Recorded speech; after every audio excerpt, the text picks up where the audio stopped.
OSCA, which stands for On-Screen Color Adjustment, is a suite of tools for improving the look of your wall as built.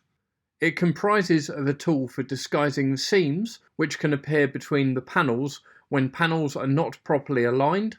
The other tool is for color matching whole panels and individual modules in your wall. Please be aware that when entering OSCA mode, the output of your screen will be interrupted, so don't use OSCA when your screen is live.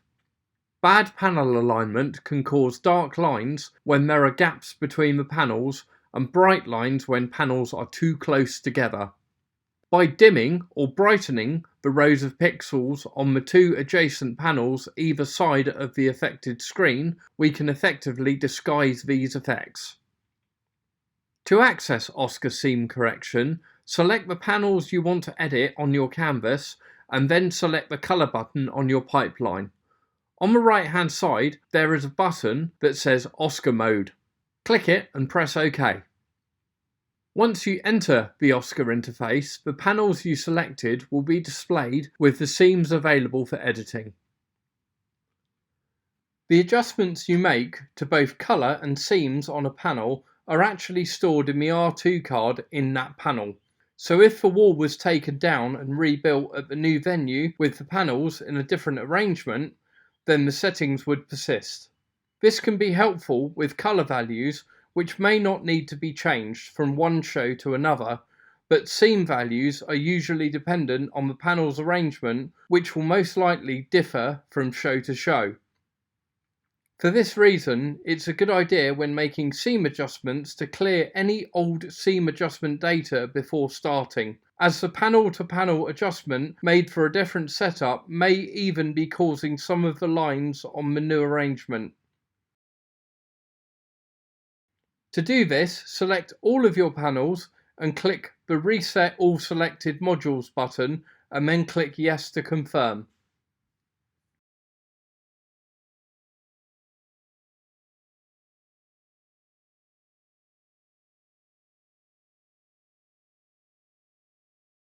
Once in the OSCA window, you can adjust which seams, modules and panels are selected with the function keys and the colours you are adjusting with the A to J row of keys.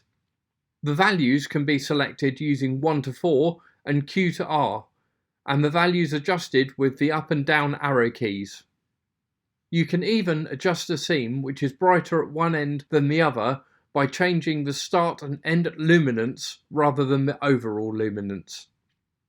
To help you see the final effect, you can switch between the OSCA screen and your video output by using the Tab key.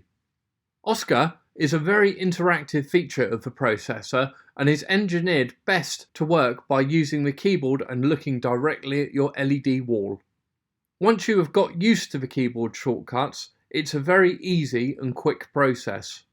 Using the keyboard shortcuts allows the user to keep looking at the wall, as sometimes it's hard to relocate colour and line differences if you look away from the screen for even a second. You can also select modules and seams using the mouse, which will appear on your wall at the same time. Making adjustments to colour differences between panels and modules is also done in the same window and uses similar keyboard shortcuts. This feature is useful when you have a wall consisting of 2 or more different batches of LED, where colour and intensity needs to be balanced between them, or when you have panels which have aged differently and many different shades and hues are present on the screen. If matching modules from 2 similar batches, where modules within the batch are the same, it is possible to copy and paste the settings from one module to another. To do this, select the module you want to copy the changes from and then right-click and select Copy OSCA Color Settings. Now select the modules you wish to copy these settings to and again right-click and select Paste OSCA Color Settings. If you plan to use the same batches again, it's possible to save the OSCA settings to a file or memory stick. Again, select the module you want to save the settings from, then right-click and select Export OSCA Color Settings. This will open a file dialog window where you can save your settings. To import a settings file, It's just a case of selecting import instead of export. When you have made all of your adjustments, press the tick in the top left of the screen to confirm your changes. This will then return you to the Tessera interface, at which point any changes will be committed to the panels unless you choose to discard them.